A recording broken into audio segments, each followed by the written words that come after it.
to worry him so much as how it might worry others. Yeah, I don't think you need to worry on behalf of other people. I think that the taking offence on behalf of other people is a common error these days. If he took offence, and clearly, the woman was just absurd, but if he took offence personally, he did need to say so. But leave others to look after themselves. I know some people are sort of vulnerable, but nevertheless, I don't think you can take umbrage on behalf of others. Take it on behalf of yourself. You have to be careful doing it too, because I'm just thinking of my my gay nephew. I'm sure he would have had much to say in reply, and would have said it quite forcefully. As a largely gay guy myself, you hear this sort of thing and you scoff. Really, you just scoff. And I mean, if you want to hear unpleasant opinions in a taxi, get a black cab in London. And I have heard some of the most appalling racist thuggery delivered from those supposedly the wheel of those supposedly prestigious vehicles that would honestly shock you. And so, yeah. Speaking of racism in the UK, and also the notion of taking umbrage on behalf of others, you're possibly familiar with the issue in which Warren Gatland became embroiled, English rugby forward Joe Marler calling Welsh player Samson Lee a gypsy boy and telling him to get back into his caravan. And both players apologised, well, especially Joe Marler on the day for intemperate behaviour. But he was banned for a couple of weeks and fined £20,000. And there are 2 points here. Joe Marler says, "I'm not a racist. What I said to Samson was out of order and I'm sorry. Saying it was in the heat of the moment, it isn't an excuse. But one comment, one mistake does not make me a racist."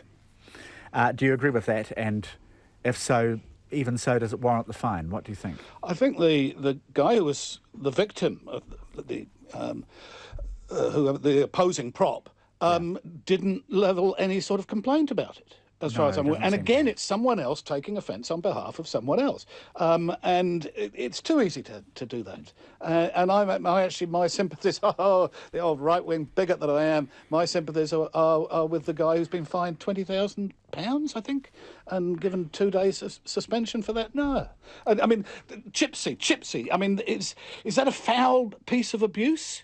I'm not sure the guy was of Robany stock. The euphemism that we use now is of the traveller community, which to my mind is a less pleasant piece of English than the word gypsy, to be quite honest. It's virtually meaningless. It's a euphemism out of which all meaning has been erased for terror of giving offence. So, for God's sake, forget it, I think. So you're not giving a tinker's cuss? Exactly. I mean, how upset do we have to feel on behalf of other people? What's your view of it, Chris Ricardo? It was a stupid thing to say. And certainly gypsies, tinkers, travelling community have been on the rough end of a lot of abuse. No two ways about that. I think that's a fact. I think maybe what happens between front rowers in rugby games, and some of the things that have been said over years, would make sailors blush. Yeah. There's just as much trying to wind people up, and I've got a couple of mates who played.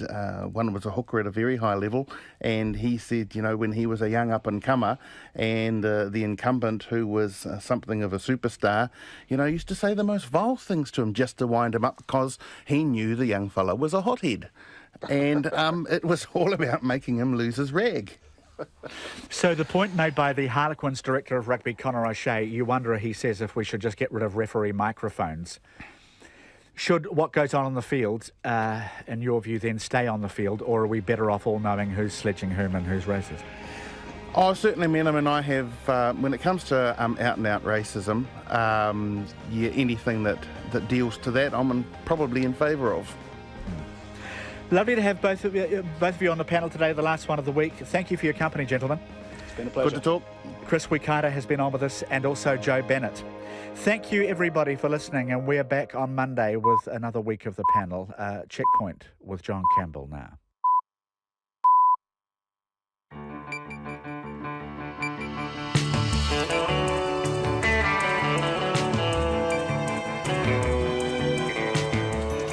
Kia ora everyone, welcome to Checkpoint on RNZ National. I'm John Campbell, and on behalf of the Checkpoint team, thank you for joining us. Tonight, Christchurch and the very long road to recovery. Decomposing chickens with hens laying eggs beside them.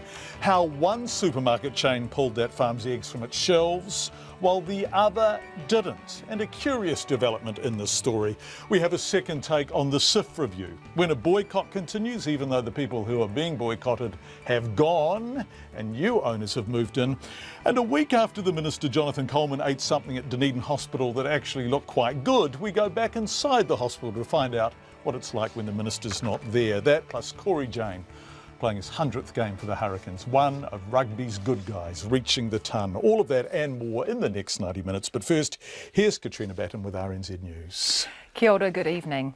The Waikato farm on which hens were found starving and mistreated is owned by the family of Sir Henry van der Heyden, a former Fonterra chairman and a director of the Foodstuffs Company.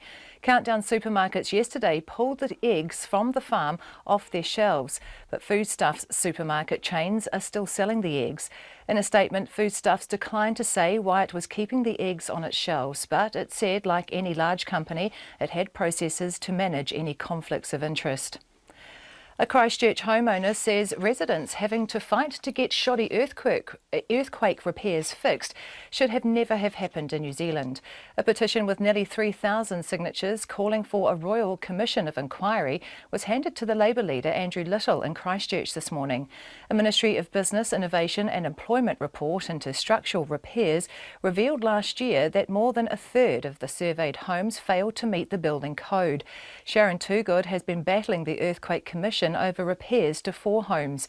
Ms Toogood says at one house the Commission repaired a floor with epoxy resin, but an independent report shows it needs to be replaced. I'm not young, and I really do start to wonder if this is my lot in life for many years to come now, fighting this, and it's so wrong right here in New Zealand. I never ever thought it definitely needs investigating.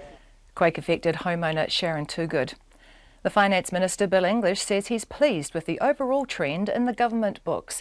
The government has recorded an unexpected budget surplus in the 8 months to the end of February. Here's our Deputy Political Editor, Chris Bramwell. The operating balance before gains and losses shows a surplus of $398 million when the Treasury had been forecasting a deficit of about $330 million.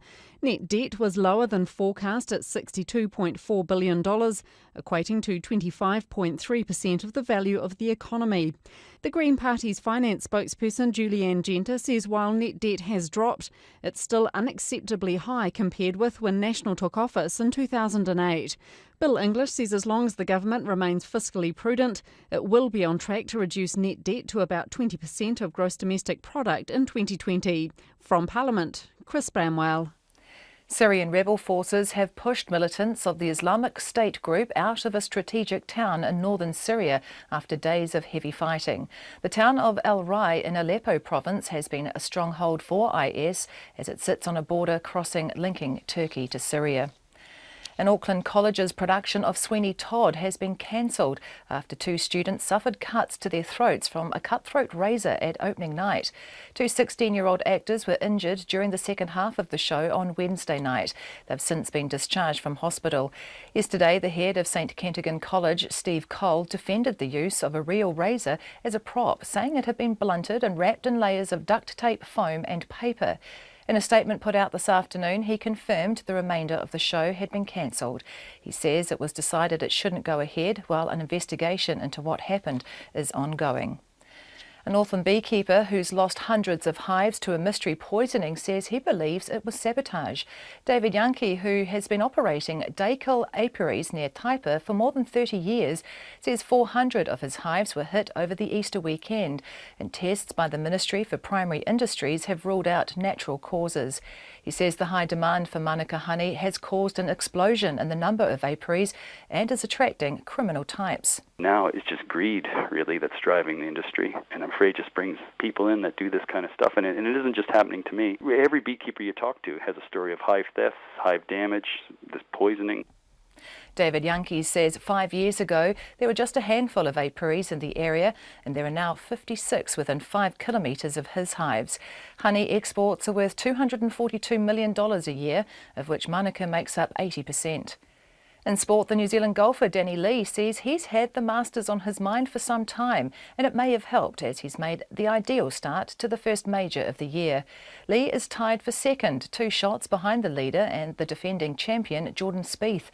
Lee says after winning his first PGA tournament in July last year, he's thought about little else than the Masters. After I make the winning putt at Greenberg Classic, all I was thinking about coming back to this place.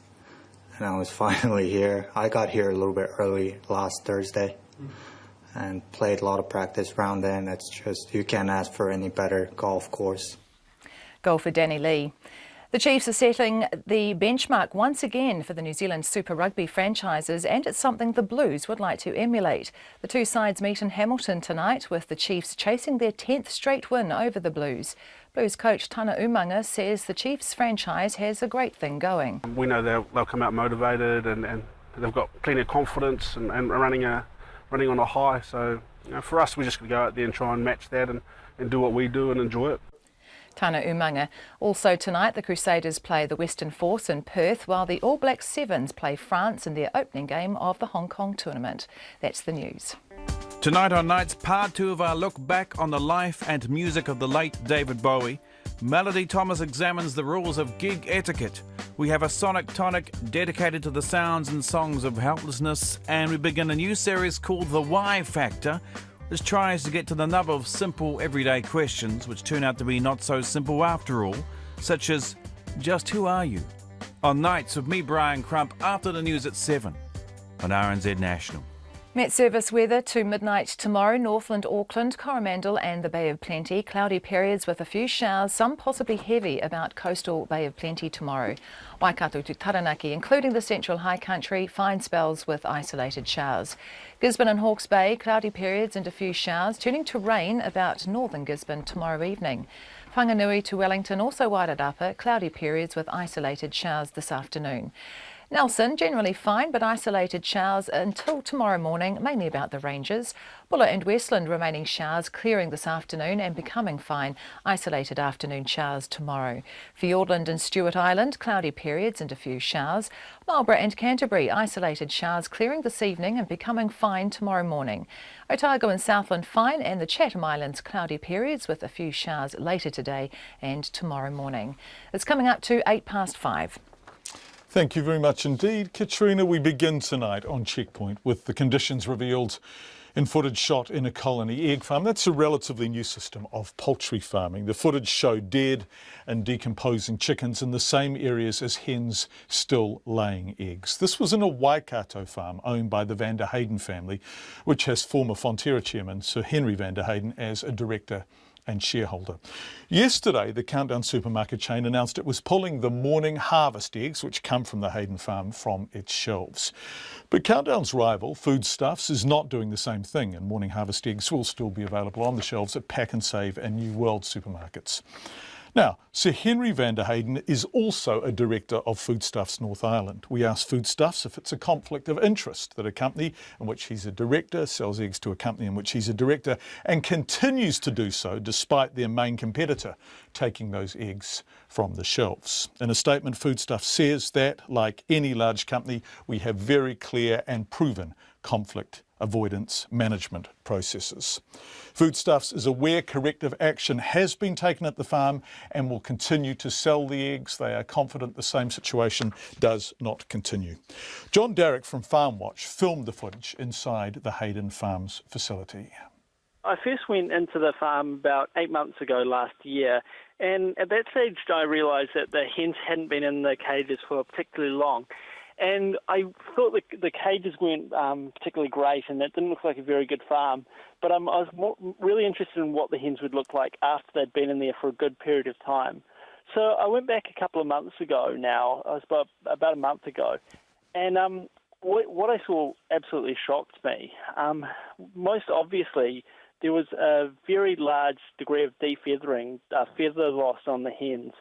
And these feathers had been worn off, ripped off when they'd got caught in the sides of the cages or been pecked by other hens. And I took a few hens to a vet, and so I can confirm this, a poultry specialist. But most concerning and most shockingly for me were the very large number of trapped hens which I saw. Many of these had died and were in various states of decomposition. Some were very, very decomposed. But there were also some live hens which were stuck, and I managed to rescue 4 of these. But of the 4 I rescued, 2 were in such bad condition that they died. 1 had to be put down and 1 died before I could get it to the vet the next morning. John, when you say they were trapped, can you describe how they were trapped, where they were trapped? Right, so these colony cages are called enriched cages, and that means that they've got a few extra bits inside the cage, which are supposedly there for the hen's welfare. So running down the middle of the cage, there are these 2 metal bars. They're kind of like pipes, and they're very low to the ground, and there's these clips attaching the pipes to the bottom of the cage. And what I saw were that many hens were getting trapped underneath these bars and working themselves further and further in and getting very, very stuck. And so you saw birds that were stuck, you saw birds that had died in that position and were in a state of decomposition. What was happening to the other hens in the same enclosure? Were they continuing to lay around them? Yes, so we were seeing eggs being laid right beside these decomposing hens, and we saw hens which were laying eggs for which consumers would buy, pecking and cannibalising their dead cage mates. Cannibalising? Yeah. So what was your assessment of the conditions in this Hayden farm?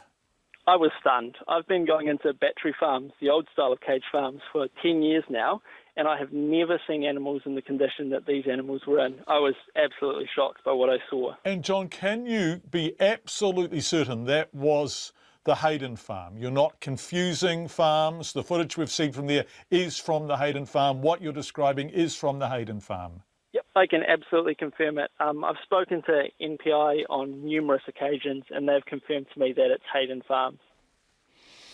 That was John Derrick, who shot the footage inside that farm, that poultry farm. Fed Up Christchurch homeowners have delivered a 3,000-strong petition to the government calling for a Royal Commission of Inquiry into shoddy earthquake repairs. Last year, a Ministry of Business, Innovation and Employment report into structural repairs revealed more than a third of the surveyed homes failed to meet the building code. The Yes We Can Fix It group, who are calling for the inquiry, delivered the petition to Labour leader Andrew Little in Christchurch this morning. Sally Murphy was there when the lawyer Duncan Webb handed the petition over. Take this petition to Parliament to bring the attention that is really required so that we can find out what's gone wrong, fix it and make sure it doesn't happen again. Sharon Toogood, who has been battling with EQC over repairs to 4 properties, says handing over the petition has given her a sense of achievement. She says one of her properties was only put over the $100,000 cap last week. It's been absolutely horrid. That is only one of many issues where EQC have minimised damage, fobbed us off. I've had to fight for everything that we've got, and the one that's just gone over cap only went over cap when we got Grant Shand involved. They have just fobbed us off and been really difficult to deal with. Ms Toogood says at one house EQC epoxied a floor, but an independent report shows it needs to be replaced. She says no one from EQC ever went under the floor to inspect it before the job was done. I'm not young, and I really do start to wonder if this is my lot in life for many years to come now, fighting this, and it's so wrong right here in New Zealand. I never ever thought it definitely needs investigating. It's stories like Ms Toogood's that got the Yes We Can Fix It group calling for action. Group member and Southern Response holder Melanie Tobeck says about 3,000 people have signed the petition. We're asking Parliament for a Royal Commission of Inquiry into why so many repairs appear to be failing, and that's raising all sorts of issues around additional costs. It'll be a burden on the taxpayer, weather tightness of homes, and a whole complex series of issues. As of February, EQC has completed nearly 68,000 home repairs. Ms Tobeck questions how many are up to scratch. We don't feel there's enough independence. We feel that the government has a conflict of interest because of Southern Response and EQC, and we suspect there are systemic failings right throughout the entire process, right from the very first home that they repaired. She says although people have put a lot of hard work and effort into the petition, they're not expecting action from the government. The cost to put this right will be phenomenal, so it would be quite damaging to the government to allow this to be exposed. So we're not holding our breath that this will be successful, but as policyholders, I feel we have an obligation to bring it to New Zealand's attention and say this is a concern, it is costly, we need things done right and we need it done right the first time. Andrew Little says he will take the petition back to Parliament and it will be tabled next week. In Christchurch for Checkpoint, Sally Murphy. Christchurch lawyer Duncan Webb, who helped organise the petition, you would have heard him in Sally's report, or heard Sally referring to him handing it over, estimates 10% of Christchurch homes, just like Sharon's, will need their repairs repaired. He joins us now live by phone. Welcome to the program, Duncan. Nice to have you with us. How widespread do you think this situation is? Well, look, it's really hard to know, but certainly what we're seeing is that there's many people coming back and saying that in varying degrees their repairs are defective. Some of them aren't, hugely problematic. They might be cosmetic, it might be poor finish on their brickwork or their plastering, but real concerns are the foundation repairs where there's substantial amount of repairs which have not been done or have not been done effectively. Why do you think that is? Well, there's a whole lot of pressures that come on. Now, sometimes it's the cost pressure that the insurers have and EQC's trying to get the repair done as cost effectively as possible. One of the difficulties, of course, is that the insurer's got no quality motive. The homeowner's not paying, so they can't stamp their foot and say that's not good enough. And there's an element of trust there. For a long time, people trusted that EQC and insurers would do it right and didn't really give them the discipline. So, and when it's not done, only now we're finding out that these repairs are now failing. The foundations aren't holding the houses up. Okay, so subsequent, say a year or two after the earthquakes, people began to express frustration and confusion about what was going on. But your thesis is that during the period in which the assessments were being done, there was a lot of faith and a lot of trust in the assessors. Well, yeah, that's right. I mean, look, that's the great thing about New Zealand is that we believed we had a government and a system and an insurance framework that was built to look after people. Are you saying it didn't look after people in Christchurch? Oh, look, I'm saying in a lot of cases it's failed. There are a lot of instances that I see, not only the ones which still aren't settled, but even when they've been settled, they haven't been paid enough to fix their houses, or fixes that have been done have been utterly inadequate. So it has failed. It's interesting to hear from Sharon, and we've interviewed Sharon, and we're going to play her after 6 o'clock, the interview we did, but she was in Sally's piece saying that she had repairs done to her floor, cladding repaired on her walls, but no one went under the floors. It seems increasingly often that people are identifying foundations as the issue. Yeah, look, that's right. And foundations frequently are the issue. And it's not always immediately apparent when a foundation is damaged. It takes a very close inspection. And again, there's no incentive for an insurer or EQC to find this damage. It's much easier to say, here's a check and we've looked and all you are is a cosmetic fix. But when you've got old foundations on the kind of weak land that Christchurch has in places, when they're cracked, they're not easy to repair, and they will continue to move over time because the land's become weaker. So that's the kind of investigation that was needed on any of these houses on weak land. Duncan, is it also possible that there was enormous pressure being placed on the assessors, on the insurance companies, on everyone to get on with it, fix it up, get on with it, let these people move on with their lives? In other words, were people rushing it through for possibly decent reasons at some levels? They just wanted to get it done. Oh, look, I don't want to point the finger at any individuals, because I think most of the individuals, by far the vast majority are working really hard and believe in what they're doing. But the fact is that when you put all of those components of the system together, the consenting process, the pressure on loss adjusters, the fiscal constraints on insurers, that you're not going to get a good outcome. You're going to get a bad outcome. So yeah, look, some people may have gone along and said, look, let's move this along. Let's not do inquiries when perhaps inquiries aren't needed, such as a full foundation investigation. But what's happened is, because of those kind of pressures, along with poor consenting frameworks and fiscal constraints being placed on builders and so on, we've ended up with repairs which are highly inadequate, half-assed. Okay. Duncan, one final question. We have Earthquake Recovery Minister Jerry Brownlee standing by to join us, so he'll be listening to this on the phone. What do you say to him? Oh, look, I say that what we really need is to make sure that this can never happen again. We've got a whole lot of repairs that are going to get done again. That we can fix. But the real thing we want to avoid is looking forward to make sure that New Zealand is well prepared for the next disaster that will strike. So let's have a really close look at it. Let's fix it. And so you're thinking the Commission of Inquiry is the answer? Absolutely. We need to have an utterly independent look at this that's totally devoid of politics. Duncan Webb, insurance lawyer, thank you so much for joining us. Jerry Brownlee, Earthquake Recovery Minister, thank you for joining us on Checkpoint. Nice to have you with us. Do you think a Commission of Inquiry might serve a really valuable service? Well, normally with a Commission of Inquiry, you've established the pretty considerable extent of the problem that the inquiry might be going into. And I don't think that's the case here. Duncan uses pretty strong and fairly emotive language to describe some situations, but I think the real point is that where there have been deficient repairs, EQC are going back. And remember that we've had 13,000 earthquakes over our earthquake sequence, and 67 of those have been over 5 on the Richter scale. So it's been difficult to pinpoint a time where you could say there will be no more damage. So are you saying? Well, can I finish? Because I think the really important point that he made was, let's make sure that we're ready for this next time. You know, there were a lot of people around at the time that we set up the managed repair program saying that we should have stuck with the law as it existed and simply paid out cheques to people and not tried to put the program together.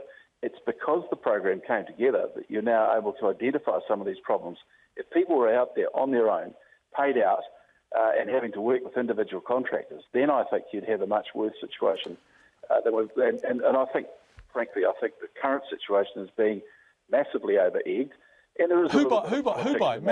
Massively over-egged by whom? Well, I think Duncan is, for a start. So Duncan's over-egging it. What about the Ministry of Business, Innovation and Employment, who last year had a report into structural repairs and revealed a third of surveyed homes failed to meet the building code? Were they over-egging it?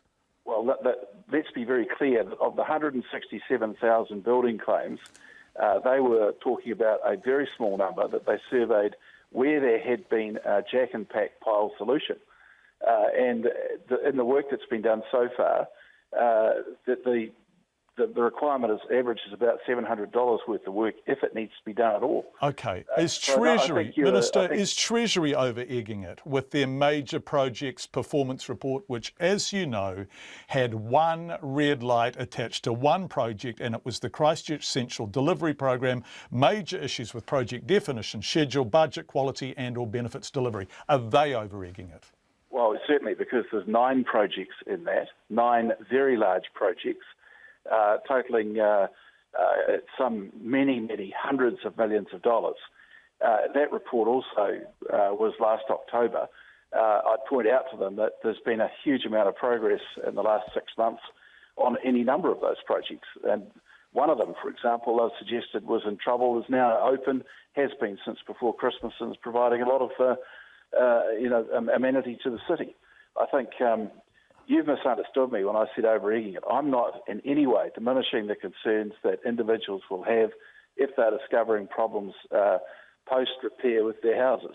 What I am saying is that they have got a place to go to and they are getting dealt with. Okay, but it's 5 years and 2 months now. And, you know, that's not over-egging it. That's a statement of fact. Yeah, that's right. It's 167,000 building claims. Of those, there are 1,400 or thereabouts that are as yet unsettled, but inside that number, there are 486 where there is complete breakdown between the homeowner and the assessors, and that will need a lot of specialists. Minister, you and I have been having these conversations. You and I have been having this conversation.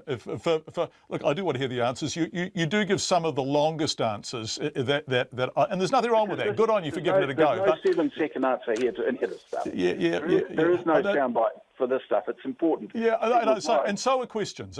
So I'd like to ask you this question. To get round this nonsense, where I ask you a question and you give a long answer and I try and interrupt your answer and it's always the same and you sound a little bit cross and nothing's really achieved, why don't you have the Commission of Inquiry? Wouldn't that be a dispassionate, objective, professional, insightful forum where we could get to the bottom and presumably at the end you could say, see vindication? No, I don't think so. I think it would be a very expensive exercise to probably conclude that things were done as well as they possibly could be. Now, that's my opinion. Duncan Webb and his party have a different view. Is that the end of your answer? I mean, this is the thing, isn't it? I'm trying to answer you in 7 seconds. Okay, so Minister, I'm going to let you speak for as long as you want here, and bear in mind that the show does finish at 6:30 and we have news bulletins at 5:30 and 6 o'clock. What would you say to the people today who are saying, hey, we're now repairing our repairs? Well, I'm saying, I suppose to some extent, aware of the fact that some of that damage could have occurred through successive earthquakes beyond the first repair. That's a strong possibility. The other point is that at least they have somewhere to go and someone to hold it accountable. We decided to set that up for that very reason. Minister Jerry Brownlee, we appreciate your time this evening, as always. Minister Jerry Brownlee, Canterbury Earthquake Recovery Minister, joining us live on the phone.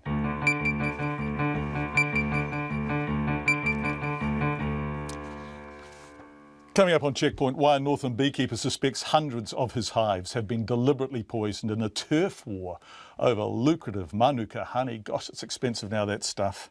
St Kitts College cancels its school production of Sweeney Todd, plus we go inside the $46 million brand new training facility for the SAS. And as the furore over hospital meals continues, a Dunedin patient tells us from her hospital bed just what she's been served up for dinner. All of that and more coming up in the next hour. We really appreciate your feedback. Text 2101, email checkpoint@radionz.co.nz, or you can find us, of course, on Facebook and Twitter. I think we're going to go to that bee story now. Yes, we are. A long-time Northland beekeeper suspects hundreds of his hives have been deliberately poisoned because of Manuka madness, a turf war over lucrative Manuka honey. Tests by the Ministry for Primary Industries have ruled out natural causes for the mass deaths over Easter weekend, and the hives are now being tested for poison. Someone deliberately poisoned the hives, it seems, Ruth Hill reports. David Yankee arrived at one of his hives on Easter Saturday to make a shocking discovery. His normally peaceful little workforce had formed an angry cloud, and coming closer he found dead bees lying in drifts. Checks of other hives confirmed his worst suspicions. When we went down there, and it was just devastating. We walked into the yards. It's just like a nuclear winter. There was no bees flying, and we could just see in all of the entrances.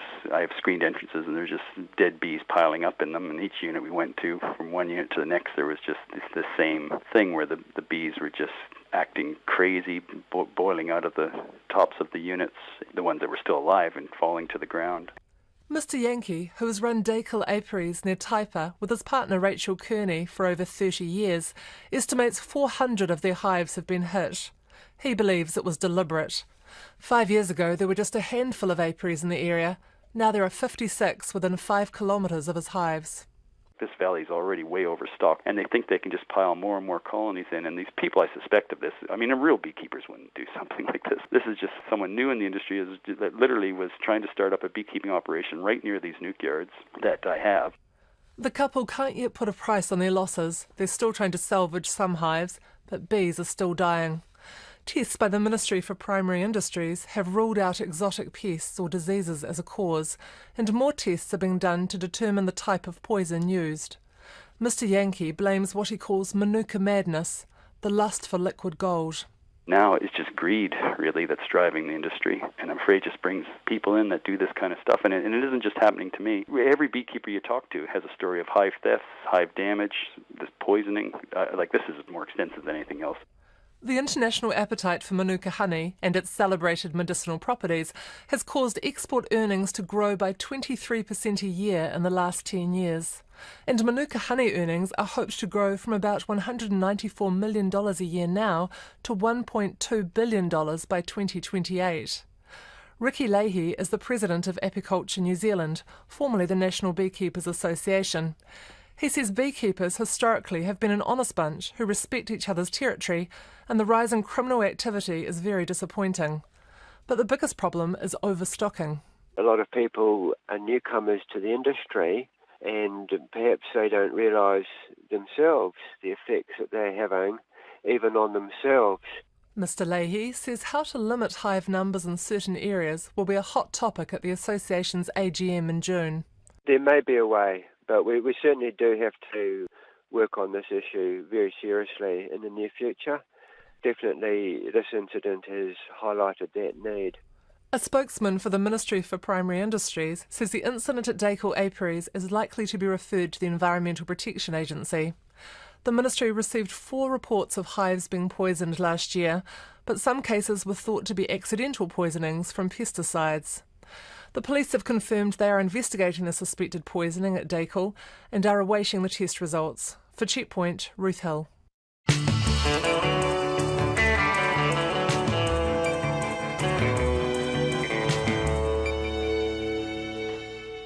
5:31 on Checkpoint. Coming up in the next half hour, the government is being urged not to offload responsibility for vulnerable families as it makes sweeping changes to child, youth and family. A Dunedin hospital patient shows us what she got for dinner, and if you're listening, not watching, don't worry, she describes it too. In fact, it may be better to hear the description rather than to see the thing. St Kitts College cancels its school production of Sweeney Todd. We go inside the SAS's new $46 million training facility, and Corey Jane prepares for his 100th match for the Hurricanes. Lovely man, Corey Jane, Katrina Batten. And here is the aforementioned Katrina Batten. I am indeed. A Waikato farm where hens were found starving and mistreated is owned by the family of Sir Henry van der Heyden, a former Fonterra chairman and director of the Foodstuffs Company. Countdown Supermarkets stopped selling the eggs yesterday, but Foodstuffs supermarket chains have not.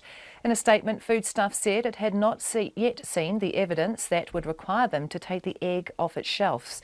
It says, like any large company, it has processes to manage any conflicts of interest. Organisers of a petition calling for a Royal Commission of Inquiry into shoddy earthquake repairs say they're not holding their breath for the government to act. The Ministry of Business, Innovation and Employment report on structural repairs revealed last year that more than a third of the surveyed homes failed to meet the building code. The Yes We Can Fix It group, which is calling for the inquiry, says it has an obligation to bring the issue to New Zealanders' attention.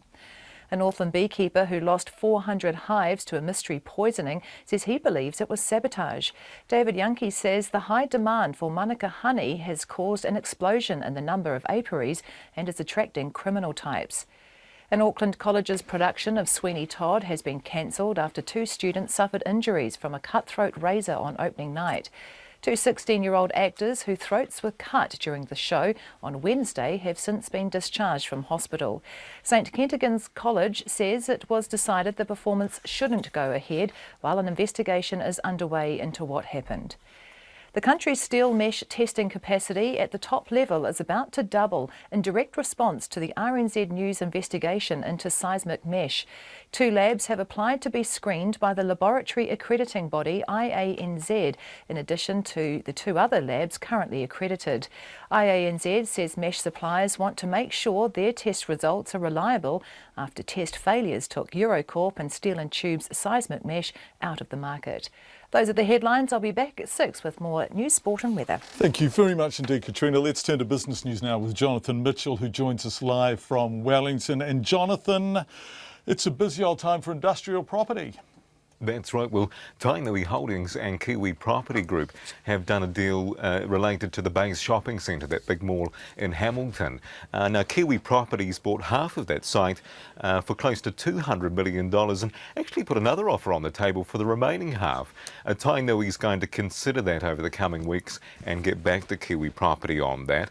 When Tainui first sort of indicated that it was looking for a partner late last year, it did say that they were wanting to keep some of the stakes. So it'll be interesting to see what their final decision on that will be. And other deals today related to industrial property. Argosy Property has signed a new lease with New Zealand Post related to the Waterloo Quay New Zealand Post building. Actually, New Zealand Post is going to pay Argosy $12 million.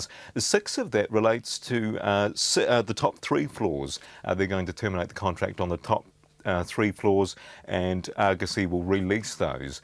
But Argosy says it's unlikely to take much time due to demand out there. And in a third deal today, quite busy for industrial property, Auckland Airport has done a deal with Fonterra Brands. And Fonterra is going to be in an 11,000 square metre distribution centre that's going to be constructed by Auckland Airport.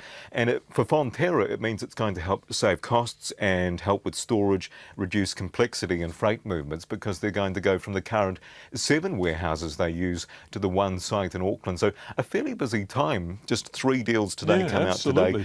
At the start of the year, we did a bit of a snapshot on the sector. Lots of demand and new supply coming through, so expect that to continue. Yeah. How do the markets end the week, Jonathan? Pretty weaker actually, John. 25 points to 6730, and the dollar weaker too, 67.81 US cents and 89.84 Australian.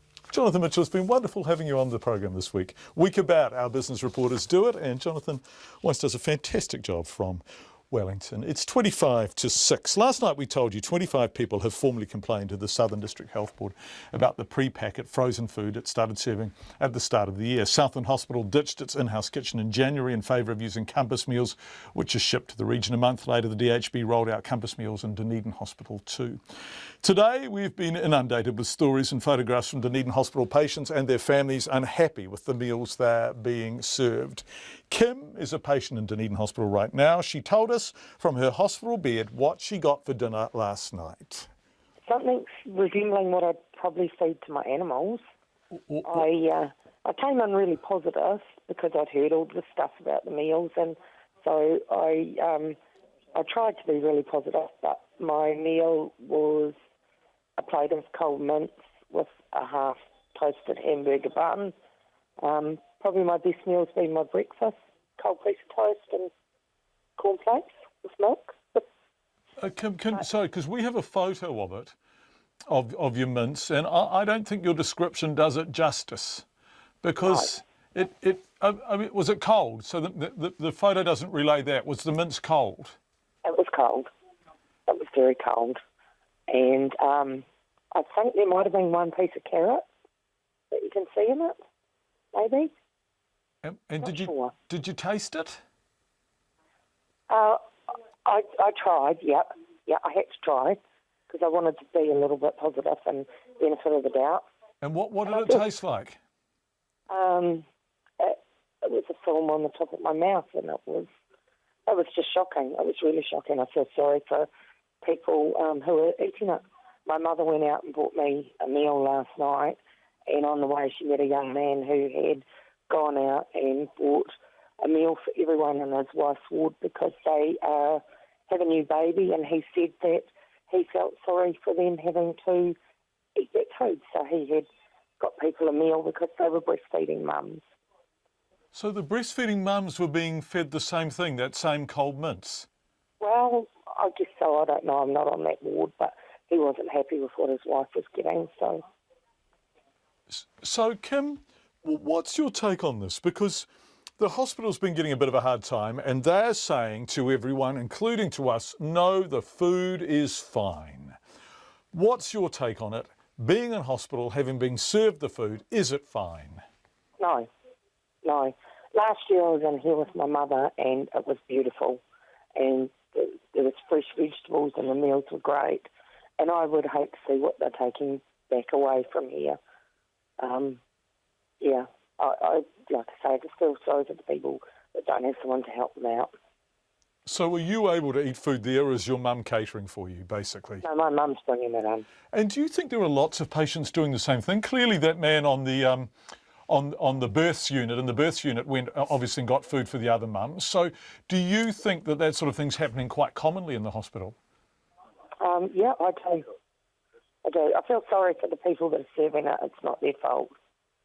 But I know that they're taking it away. Uneaten? Yep.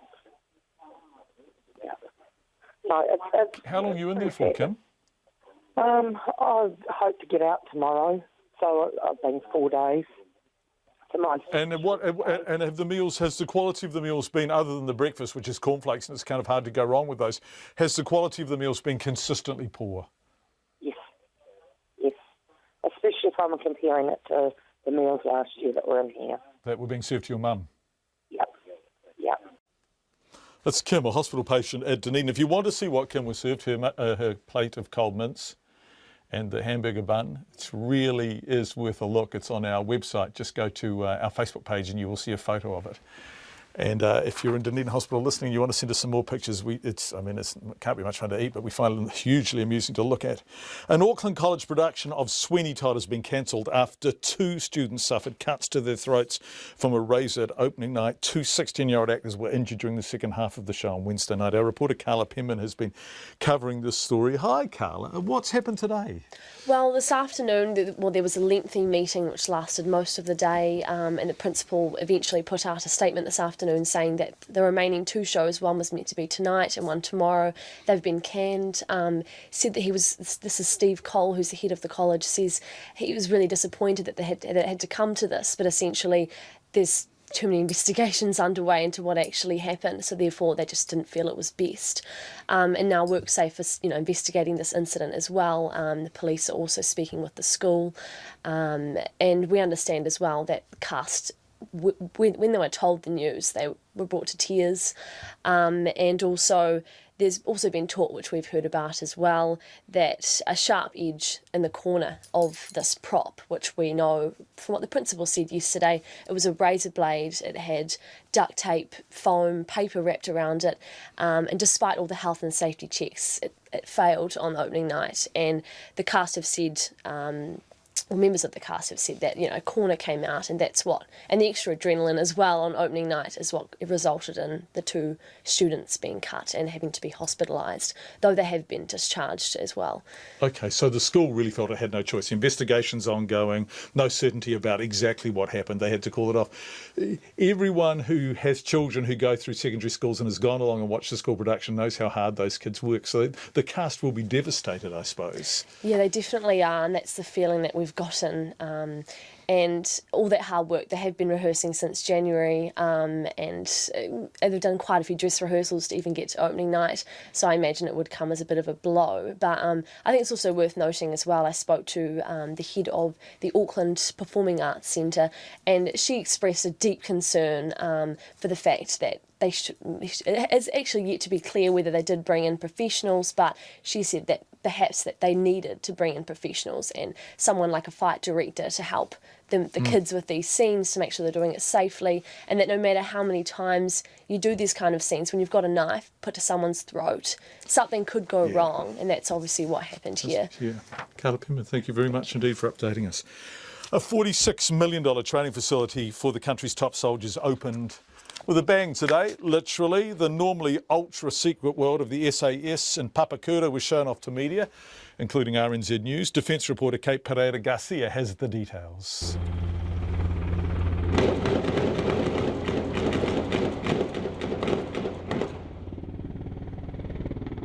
A real-life simulation as SAS soldiers arrive at their new training building by chopper and car with guns blazing. It's all for show, of course, part of the festivities to open the new battle training facility in Ardmore. Prime Minister John Key likens the Special Air Service troops to a Ferrari and says they're the best in the world. Actually, every nation, the Brits, the Australians, the Canadians, all wanted the New Zealand SAS with them because they know they have great capability, they're tremendously well trained, they're just very, very good people. It's not about making silly, sort of brave decisions, if you like. It's about making the right calculated decisions and being extremely calm when they face, what is often very, very difficult circumstances. The activities of the SAS are notoriously secretive. Corporal Willie Apiata is probably the most well known after he received a Victoria Cross medal. Their last known mission was to Kabul during New Zealand's deployment in Afghanistan. They also accompanied Mr Key when he visited Iraq last year, though he has ruled out deploying them on the ground there. The new training facility will help keep their skills up ahead of future deployments and ensure they're ready to counter any terror attacks on home soil. The Chief of the Defence Force, Lieutenant General Tim Keating, says the previous training facility was more than 30 years old and obsolete. This is world class, but within a New Zealand scale. Type of battles we're involved in, the type of environments we're in, where that threat comes from can be from someone on your side. There is a sort of a myth out here. There's the Rambo, you just sort of flatten everything, but it's not. It's teaching shoot, don't shoot. Very discerning. The new building looks like a 4-storey concrete bunker from the outside. Indoors there are a series of rooms, the largest a double-height 50-metre shooting range, the walls made of bulletproof steel with black rubber to stop bullets ricocheting. It allows for 360-degree simulations, and the second-storey balcony can be used to mimic a narrow street in Afghanistan or Iraq. Elsewhere there's a 6-metre diving pool with the bow of a ship for scaling up and a mock-up of an NH-90 helicopter so soldiers can practice rappelling out. The price tag? $46 million, delivered on budget. The SAS motto is "Who dares wins." This new facility will keep them daring. For Checkpoint, Kate Pereira-Garcia. 5:45 is the time on Checkpoint. The government is being urged not to offload responsibility for vulnerable families as it makes sweeping changes to child, youth and family. The Minister of Social Development is planning widespread changes to the way SIF works, including increasing the age children can be in state care and creating a new organisation to deal with them. Many groups that work with families in difficulty say the changes sound good in theory, but they want more information before they feel they can make a real assessment. Here's our reporter, Rowan Quinn. Moira Lawler is the Chief Executive of LifeWise, a charity that works with homeless people and foster children. She's delighted with aspects of the plan, like raising the care age, but says the devil will be in the detail. Ms Lawler says she's keeping an eye on plans to outsource some aspects of the care, saying that must be done with caution. When a government makes a decision to remove a child from its parents, that's a massive decision. We would argue only a democratically elected government, in terms of our sense of society, should have a right to make that decision. And a Child Poverty Action Group spokesman, Mike O'Brien, says he's also worried about how far outsourcing could go. He says while there is a role for non-government groups, there's a risk that changes could be used to offload government responsibility for children. You can't provide good protection for children and good child welfare services for vulnerable children unless the state takes a key role. Now that has to be about protection, about assessment, about delivering good social work services and other services, and then some additional pieces which not-for-profit agencies can provide, perhaps around highly specialised work. But Bernardo's General Manager of Child and Family Services, Mike Manelli, says he thinks of outsourcing more as sharing the load. One of the issues that COF struggled with is they've been the agency of last resort and have struggled to access the range of services they need to support the kids they're working with, and have been left, I think, with too much to do. All of the agencies say they're very happy to see a shift in rhetoric by the government that puts the child at the centre of any new policies and actions. And LifeWise's Moira Lawler says that must also include supporting whole families to do better, because that's usually what's best for the children. You talk to the children and young people that have been through care, and, what their aspiration is, and what they'll say to you is they wanted to be with their families, and as they leave care, most of them head straight home to their families. So we have to find a way to make that work. More details about how the new model will work are expected next month. For Checkpoint, Rowan Quinn.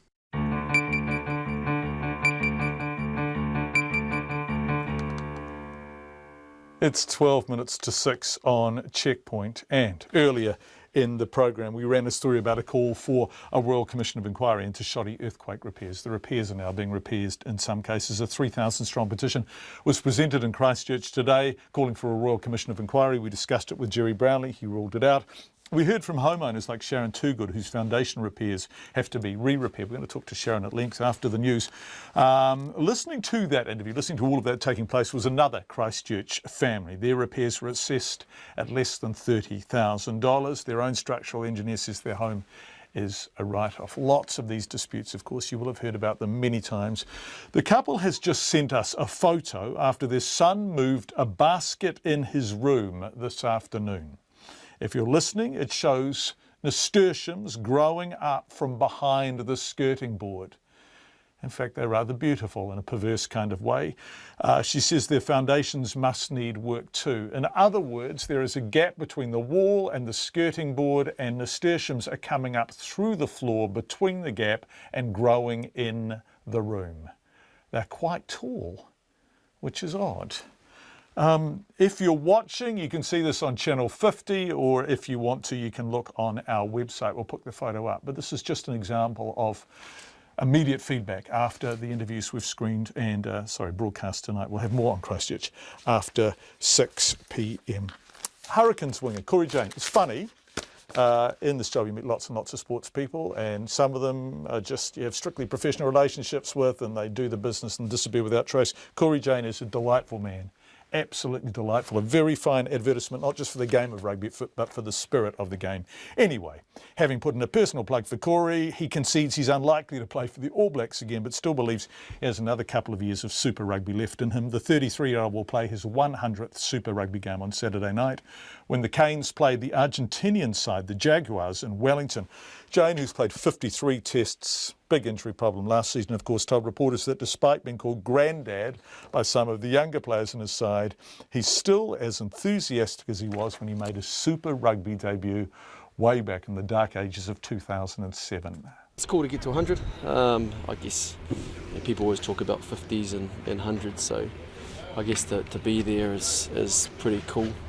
But obviously, I just love playing for this team, and I grew up wanting to be a Lion and a Hurricane and an All Black, so to be able to do all that is pretty cool.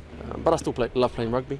I still like coming to training and competing with the lads, and I probably do better than most of them here anyway. But and competing wise in the gym and all that, and I like to get into their heads, and I still like competing out on the field on the weekends, and I guess until I play games and the wingers absolutely carve me up and I look like a fool every bloody weekend, I'm going to still trying to keep getting better and trying to improve and trying to compete with everyone. How long do you think you could go for? Playing? Yeah, if I feel like I do this year, I don't feel too bad. I feel better than I have the last couple of years. So here's hoping another couple of years at least. Guys are getting younger and faster, especially you don't see too many 33-year-old wingers running around these days. So I'll show them, man. But yeah, no, it's going to be cool. It's going to be, my kids come along and they haven't been to too many games because a while back they tried to run onto the field, two oldest boys, and one got lost in the Sharks changing room at one stage. So they don't normally come, so they're going to come this weekend, which will be pretty cool to have them there. And yeah, I just can't wait to play some rugby. I always told the boys and people around, when it's not about me, I can be the life of the party, but when it's about me, I kind of get a little bit embarrassed and within myself. So it's one of those awkward kind of things at the moment. Who do you think, amongst the Hurricanes setup, has been the biggest influence on your career? I'm not too sure. I've never had a person where I've seen play rugby and I wanted to follow in their footsteps or anything like that. I like a lot of different rugby players. They all bring their own little skills, and I guess you see the professional side of a Ma'a and a Conrad when I played with them, Tana, back in the days, and then you get some of the young fellas that are running around now, and the TJs and the Bowdens who bring that enthusiasm and that competitiveness. So I hate losing. I'm competitive. If I was playing against somebody and we're changing babies' nappies, I'm going to win. That's just the way I am. I'm made. So, a lot of that comes down to these guys, and being 33 now, a little bit older, and seeing these guys still coming to try to take me on and call me old man, kind of gets under my skin. So I try and challenge them as well. So there hasn't been one person, just been lots that I like to look at and try to compete with, and they keep me going. Do you think the All Blacks are still realistic? Never say never, but probably unlikely. But never say never. Like, I still want to be an All Black. I'm not going to lie to you. If it happens, I'm going to keep working hard to try and be one. If it doesn't happen, I got over what happened last year when I missed out on the World Cup, and that hurt for a while. But I kind of got over it now. So if it doesn't happen, then I had 8 years of fun. But I'm still playing the game to try and get there. Corey Jane, who plays his 100th game for the Hurricanes tomorrow night. Let's stick with sport leading into the 6 o'clock news. Lots of Super Rugby this weekend, lots of Super Rugby every weekend. That may be a good or a bad thing, depending on your point of view. But I asked our sports reporter, Matt Chatterton, about the Chiefs versus the Blues. Well, they're both coming off wins, good wins in fact. The Blues beat the Jaguars on the weekend, and the Chiefs beat the Brumbies, who I was thinking we're going to be the team to beat this season. That's because they dealt to the Hurricanes first round by 50. Yeah. So, and the Chiefs are really starting to find their feet. They're Man, looking they look very good. good. Yeah, Wow, they look good. Yeah. Also, make mention, I suppose, the Crusaders are playing the Force over in Perth. The Force have been a bit of a bogey team for the Crusaders. Actually, I thought they looked good for the first 60 minutes against the Highlanders. They look fantastic. Yeah. So it's going to be interesting to see just how they fare coming back from South Africa. They got 2 good wins over in South Africa. Yeah. Yes, Crusaders. And while the Force, they got quite badly beaten in all the games they played. They played the Hurricanes, the Chiefs, and the Highlanders here, and lost all 3 games. Yeah, they did. And I thought particularly the Hurricanes and the Highlanders games were the score lines, the margins were slightly unfair on the Force, I thought. I thought they played better than the score suggested. They did, but yeah, again, it's sort of in that sort of last 20 minutes, the defence can sometimes Their fall self-belief off. folds, Matt. If I was their dad, I would sit them down and say, you have to believe in yourselves, you boys. Yeah, and also Highlanders are playing the Reds in Brisbane. Can't forget that game. So, plenty of rugby on. The Highlanders are going to smack the Reds, I reckon. Well, I'm leaving that up to you. You can make that judgment. I'm terrible at making Blues Chiefs. bets. I want you to pick that. Blues Chiefs and Hamilton. Oh, I'm going to have to go with the Chiefs on this one. I think they're just looking too good on attack, and it's going to be hard to stop that back line at the moment. Charlie Natai is playing some phenomenal rugby. Damien McKenzie at fullback he's really putting his name forward for an All Black spot this year. Okay, let's turn to football. The Phoenix, Ben Sigmund and Manny Muscat are playing their final game for the Phoenix this weekend on Sunday against the Western Sydney Wanderers. Between them, they've played almost 200 matches, so they've played a lot. Yeah. Ben's retiring from football. Manny's going back to Melbourne City, where he's going to play about a 2-year contract, I think, so that'll almost see out his career pretty much. Real crowd favourites, those two, aren't they? They are. So the Phoenix actually put on, I think earlier they were having free ticket sales for a while just to show their thanks to the fans, especially after the year they had. I mean, they haven't had the best year on the field, and off the field it's also been pretty traumatic, I suppose, for a few people in that organisation with trying to suss out the A-League licence. So now they've got that sorted, move forward to the future, I guess, for them. Yeah. Okay, Warriors this weekend, what are they up to? They're playing the Manly Sea Eagles at Mount Smart, so that'll be an interesting game. I think last time they played Manly Sea Eagles at Mount Smart, a certain Sean Johnson broke his ankle. We'll be hoping that doesn't happen again this time. Okay, and netball. What are the Kiwi sides up to this weekend? We've got plenty of netball action this weekend as well. Tomorrow the Swifts are hosting the Magic, so that's who Laura Langman plays for now. So she's playing her old club, the Magic, old club, the Magic. So that'll be interesting. We've got the Steel taking on the Tactics in the Battle of the South. That'll be a good game. It will be. The Steel had a good win against the Mystics. They came back from about 6 goals down last weekend to win that, so that should promise to be good. The Firebirds are hosting the Pulse, who bet the Magic on the weekend. Yeah. So that'll be a good one. And then on Monday, we've got the Mystics playing the Fever. Now, the Mystics, as I mentioned, they just lost their game to the Steel the other day. Fever bet the Thunderbirds like 61-44 over in Perth, so it's going to be a tough game. Even though it's at home, that's going to be a tough game for the Mystics. Just before we go, let's reflect on the magnificence of Danny Lee. Now, it's only one round, and you got to play 4 rounds to win a golf tournament. You definitely do. But where is he after one, Matt?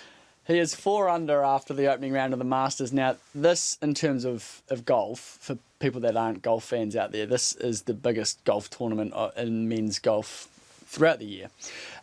This is the second time Danny's played the Masters. The first time he unfortunately missed the cut back in 2009 when he was an amateur because, for example, this is how fast and tricky the greens are to read there. He made a 6-putt on the 10th hole to shoot 81. So history doesn't go in Danny's favour, but I mean, after opening with a 4 under 68 and sitting in a tie for second, 2 shots off defending champion Jordan Spieth, that's pretty impressive. So if the world ended right now, Danny Lee would go out number 2 in the Masters. He would indeed, and as he mentioned, that's like that's one of his top 5 rounds of golf he's ever played, and playing around Augusta's quite a special occasion for any golfer. But it's I don't want to put a jinx on Don't say Danny anything. because Let's just stop talking. Well, we should, but I just should mention also that Danny has a tendency to have a bad round, and at a tournament like Augusta, once you have a bad round,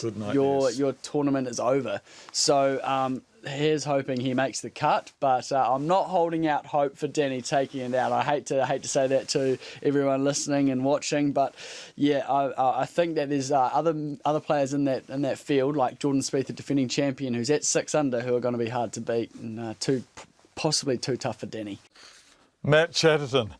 Lots of feedback on Christchurch. There needs to be a comprehensive inquiry and report written by a person from outside New Zealand that looks into all aspects of the earthquake response to SERA, ACTS, EQC, insurance company attitudes and processes, school closures, mental health, the lack of citizen voice, etc. If this does not occur, then when Wellington or Auckland go, there will be repeated chaos, civil disobedience, and New Zealand Inc. will be bankrupt. This cannot be repeated, says Sue W. And Sue's tone is very much the majority tone from people saying that they have experienced exactly what's been described in Christchurch and they're completely over it. But John Clark says, remember, John, that it was the Christchurch vote in both elections that helped National back into government after the earthquake.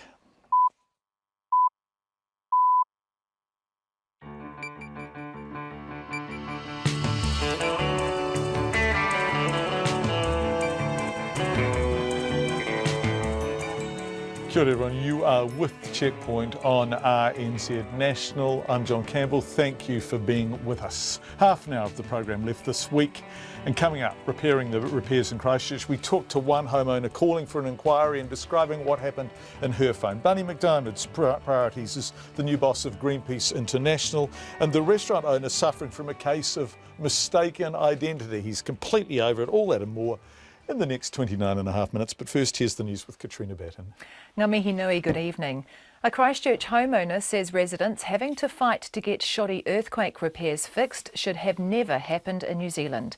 A petition with nearly 3,000 signatures calling for a Royal Commission of Inquiry was handed to the Labour leader Andrew Little in Christchurch this morning. Sally Murphy reports. A Ministry of Business, Innovation and Employment report into structural repairs revealed last year that more than a third of the surveyed homes failed to meet the building code. Sharon Toogood has been battling the Earthquake Commission over repairs to 4 homes.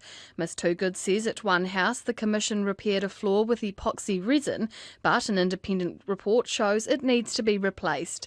She is worried she will have to spend the rest of her life fighting to get her repairs done to a good enough standard. The petition will be tabled in Parliament next week. This is Sally Murphy.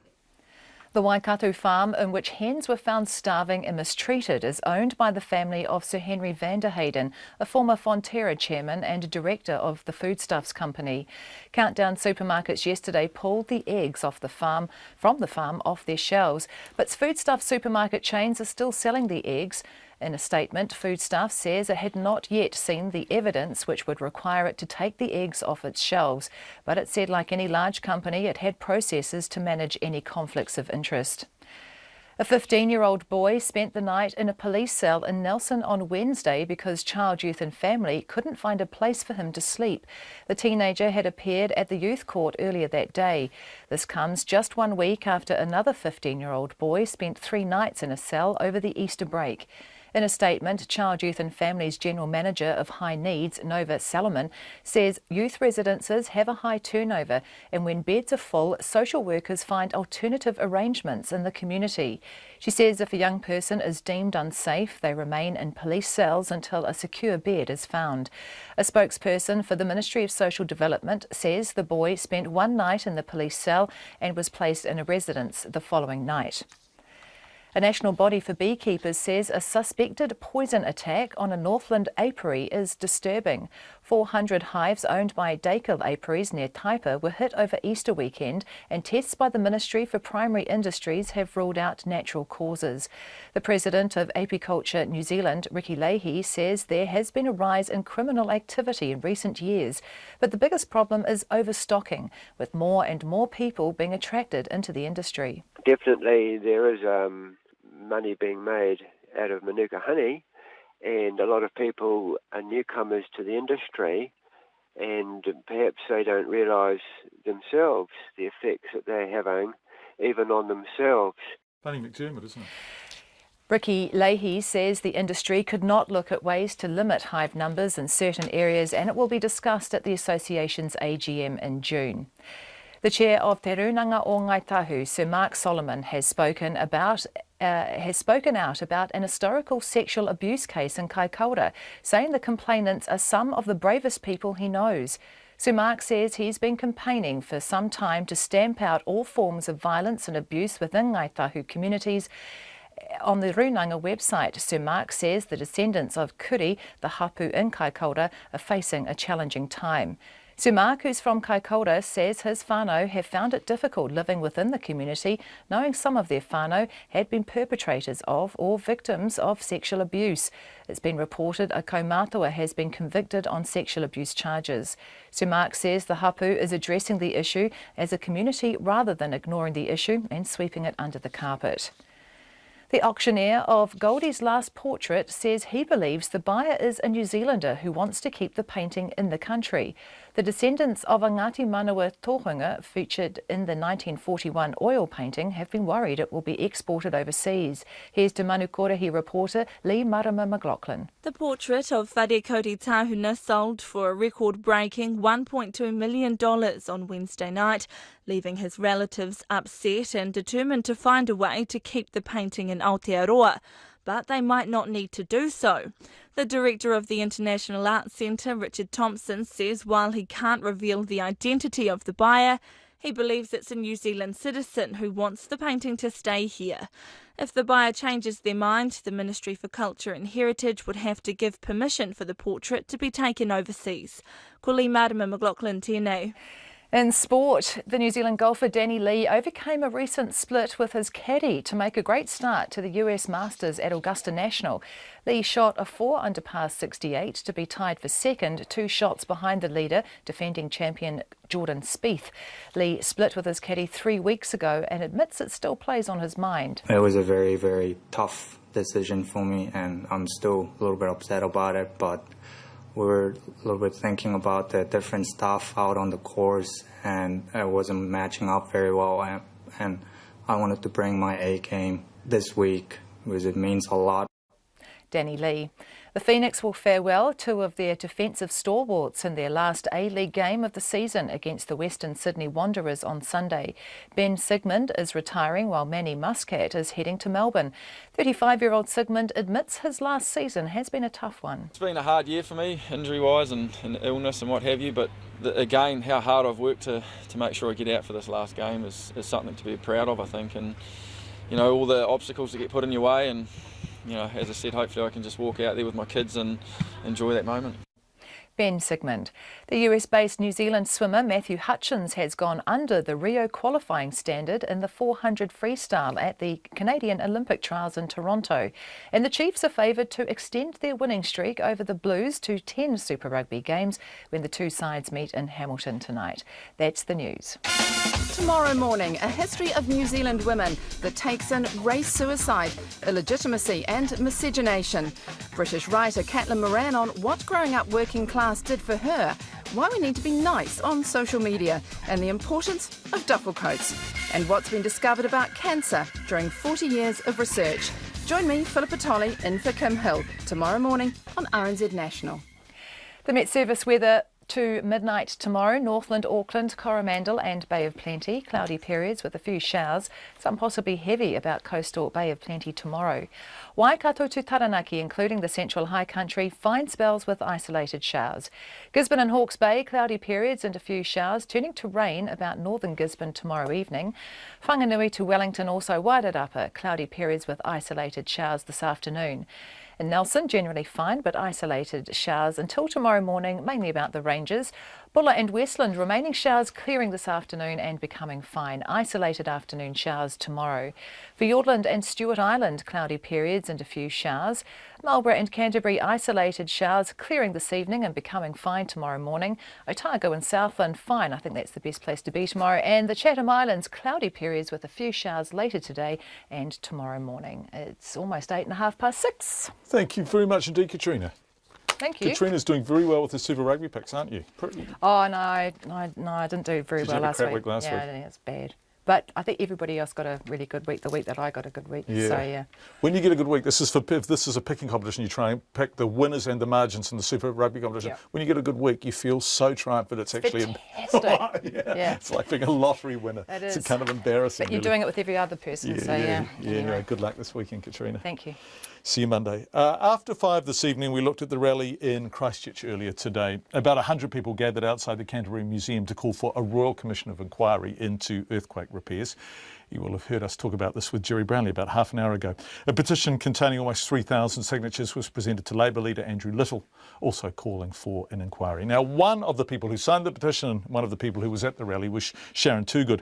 Her property on Huntsbury Street was assessed, repaired and considered finished. Damaged walls were fixed with new cladding and the floor was damaged and repaired. But neither the assessor nor the builder ever went under the floor, ever. And this is what we were talking about before the news as well. Now it's been discovered the foundations need work. Basically, the ring rubble foundation needed replacement, which was quite horrifying and upsetting because, I mean, the whole place has been reclaired. If that was going to happen, it would have been good to have had that done at the time of the cladding being all down and what have you. So wait a sec, Sharon, sorry. All of this work was done without anyone going under your floor.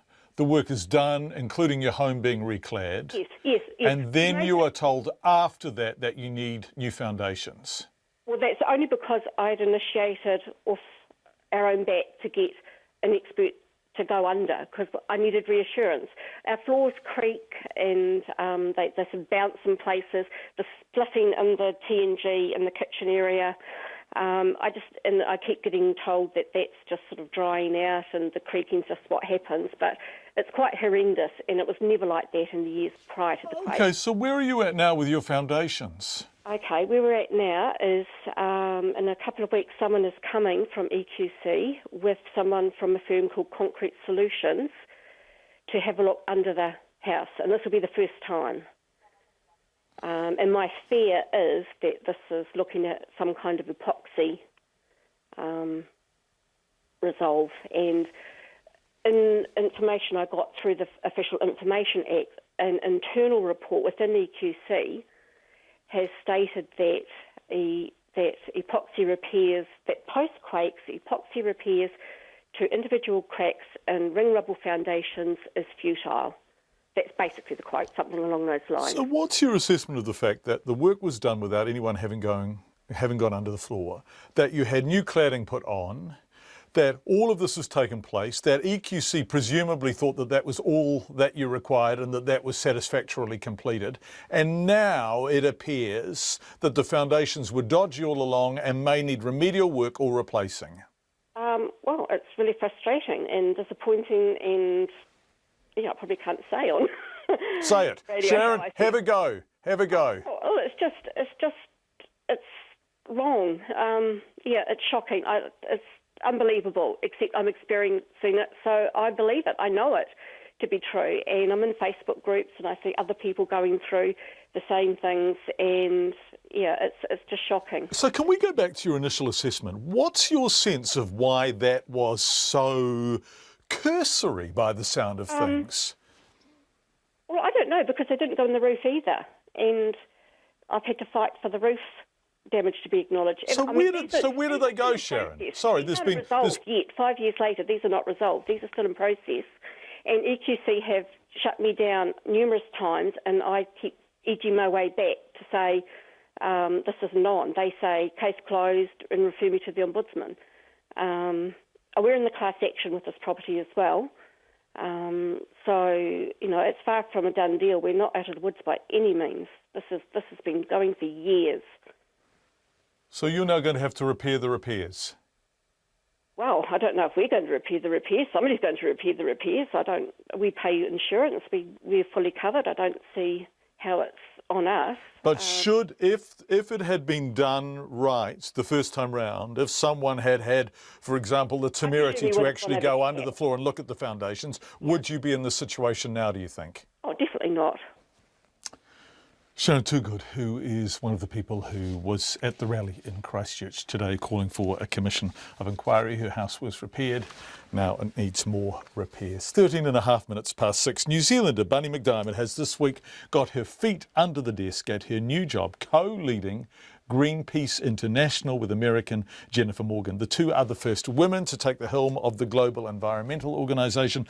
Bunny has been involved with Greenpeace for more than 30 years as an activist, ship's crew member, and most recently head of Greenpeace New Zealand. So what are her priorities now? Bunny McDiarmid joins us via Skype. Hi Bunny, how are you from Amsterdam? How are you going? I'm very good, thank you. I'm in my morning now, so I'm completely at the other end of your day. Yeah. Well, it's a frantic old day. I'd have a couple of coffees before you get going, Bunny. But you are the global head of Greenpeace. And I wonder I want to come back and talk about what Greenpeace has achieved, but what are your priorities as a newbie in the job? Well, as you said, we've decided to go with a shared leadership model, which I think is really exciting, both on a number of different levels. One is because this is a really big job, and it's really good to be able to do it with someone else. It's always never been really a single person's job, but it's really nice that we formalised it into being two. So that's the first thing. And I think because also shared leadership is actually what we need more of in the world, working out our own version of it in Greenpeace hopefully will also contribute to that being something that people want to do more of elsewhere. But if we look at some of the things Greenpeace has campaigned on, overfishing of oceans, global warming, 10, 20 years ago you were dismissed as conspiracy theorists, paranoid nut jobs. Now, of course, total vindication because everyone is acknowledging these things are the case. Being ahead of your time, as you have been on those issues, has that been difficult? Well, I think there's a kind of dynamic that happens where I think an organisation like Greenpeace, and not just Greenpeace, but an organisation like Greenpeace moves to the edge of an issue or thinking in society and campaigns on that edge. And hopefully over time, and which has been demonstrated to be true, more and more society move towards that edge. And so it becomes more of a mainstream issue.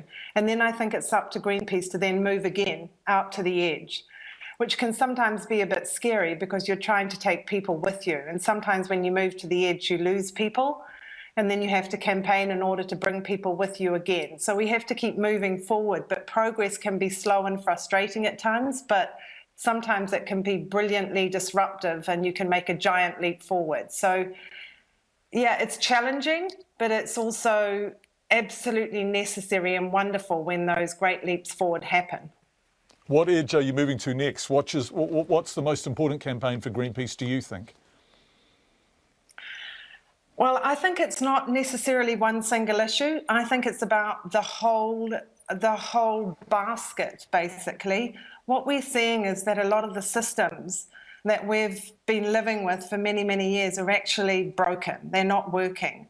Whether we're talking about the life support systems of the planet, like the vital signs are there, whether we're talking about the climate, the state of the oceans, the state of our forests, the state of our soil, all the signals are there that the way in which we're living and making our living on this planet simply is not working. So we need to reset our thinking in the world, change the kinds of systems and the beliefs we have about those systems, and develop something quite new. Basically, we're fighting for a new way of being in the world. And the good thing is there's a lot of people out there that believe that it's actually possible and are already starting to do it.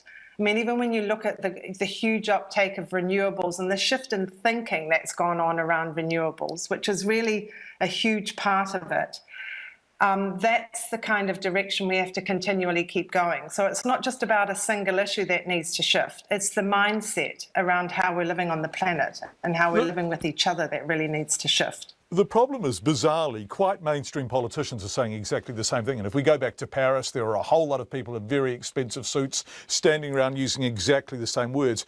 But then they go back to the kind of realpolitik of their own constituencies, and the rhetoric, the idealism is not matched by action. So how do you get people, how do you persuade people in positions of power to follow through meaningfully? People, people, people is how you do it. More and more people all over the world are connecting with each other and are standing up increasingly to demand that governments act, that governments hold corporations to account. People are holding their governments to account. And not only that, I think what happened at Paris was if governments had not done something together, I think they would have been in a really serious situation where people are increasingly losing confidence that they're actually not doing their job. So people are also starting to do the job themselves on the ground. There's much more participation amongst people themselves. There's much more of a belief in community. There's much more of a strength in the kind of diverse solutions there are to problems, but they're actually happening in a much more distributed way. People are not necessarily relying on government to come up with the solutions to our problems. Even so, government should pay attention. Pay attention. If you really want people to stay with you, do your job. Don't just make promises, actually act on it. Bunny McDiarmid, the new head of Greenpeace, one of two new heads of Greenpeace. Thanks so much for joining us, Bunny, live via Skype from Amsterdam.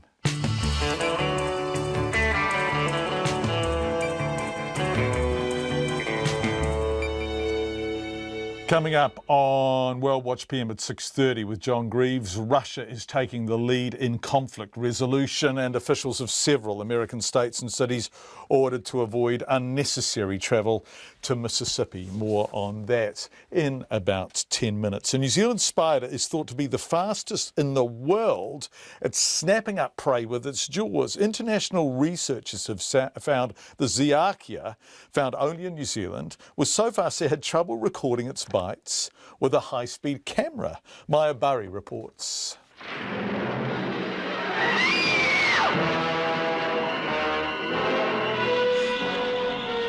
Measuring in at less than 3 millimetres, the Zearchia spider might not inspire fear quite like the sci-fi horror tarantula, but scientists say its bite is the fastest.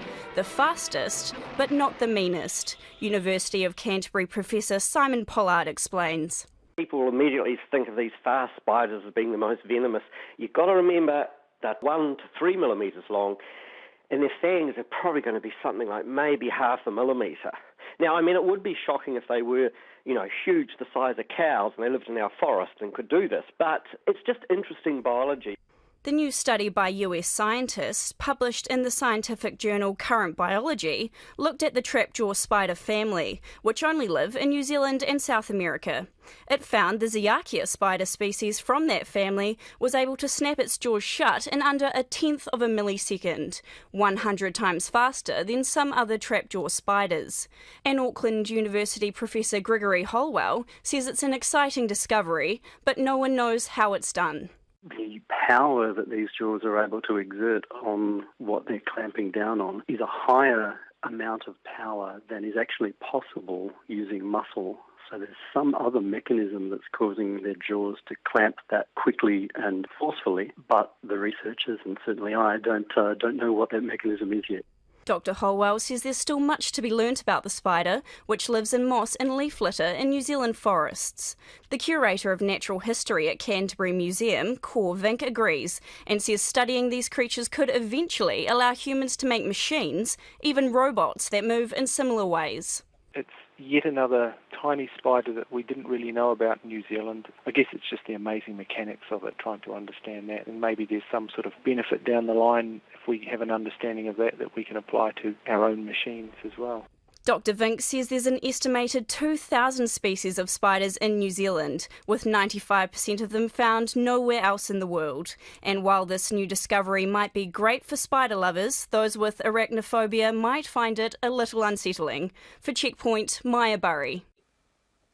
It's 23 minutes past 6, almost the end of the week here on Checkpoint World Watch, coming up with John Greaves. But before we go tonight, when an Auckland Indian restaurant chain, Masala, was fined by the Employment Relations Authority for exploiting vulnerable illegal migrant workers, in fact, I think they were punished by the Employment Relations Authority twice, there was a strong consumer backlash against the restaurants. People were appalled and they stopped going. One of the companies behind Masala went into liquidation, and as far as we are aware, all the restaurants have now changed hands. In other words, they're under new ownership. In Mount Eden, the suburb of Mount Eden, the former Masala is now called Indian Lounge. So far, so good. No relationship to Masala at all, none. But the boycott against the restaurant continues, even though the new owner does not exploit his workers, has never exploited his workers, and has played no part whatsoever in any exploitation. In other words, Ananda Grewal, who goes by the name Andy, is being punished for a crime he simply didn't commit. When we take over, after 3 days, IRD, work and income, all those people, they walk in.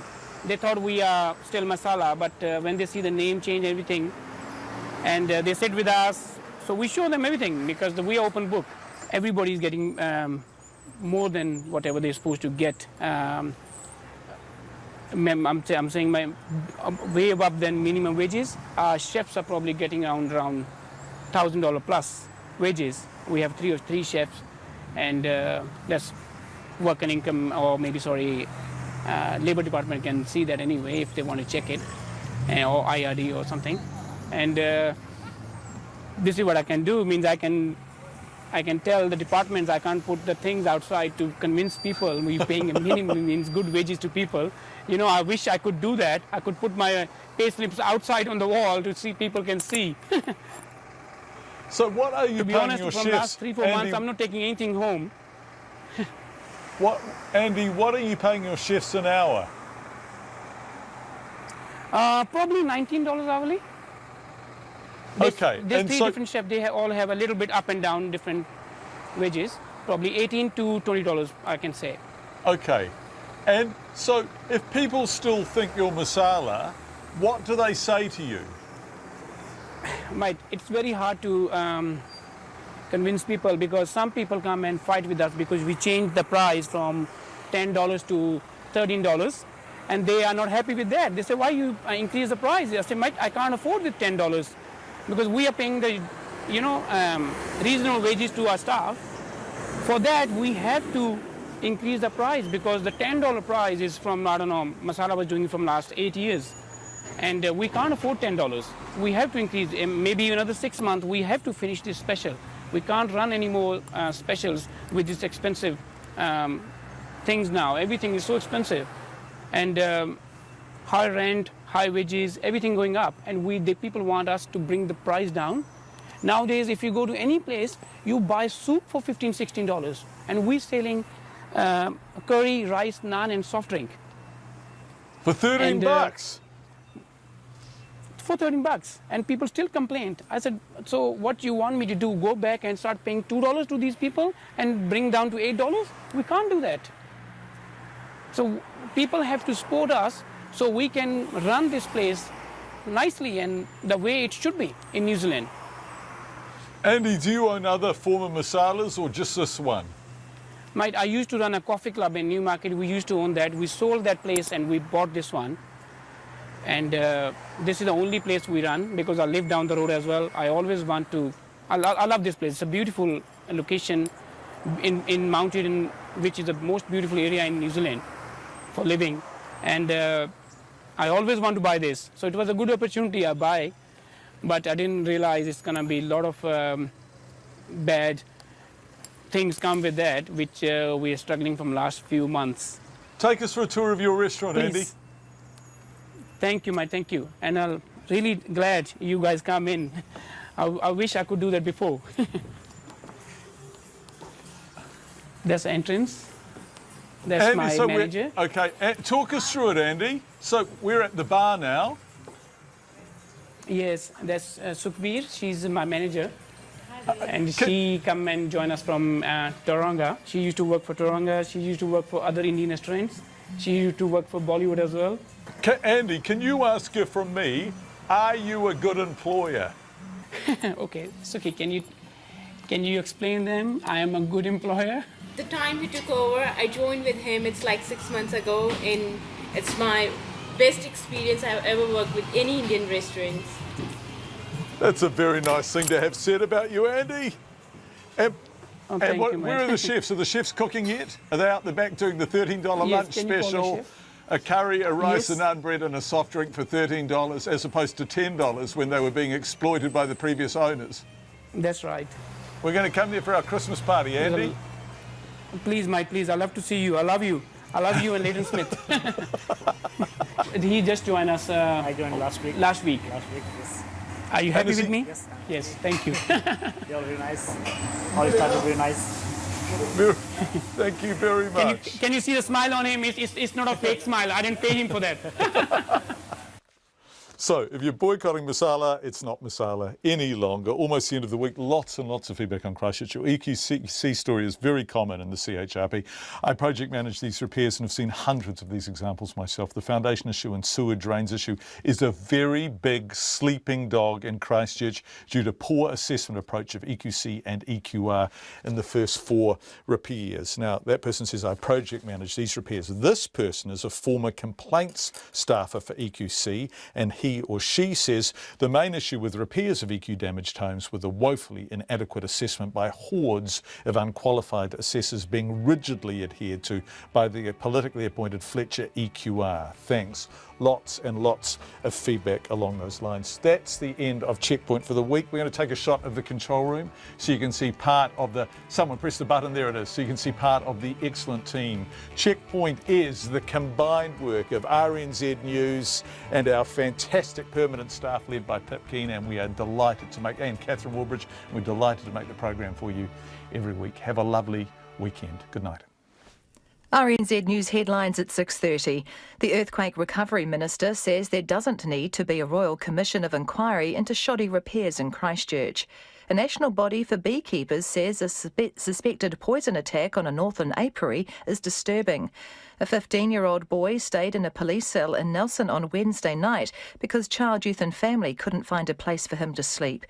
And a second group of migrants has left Greece for Turkey as part of a deal to reduce the numbers reaching Europe. Our next news and weather is at 7.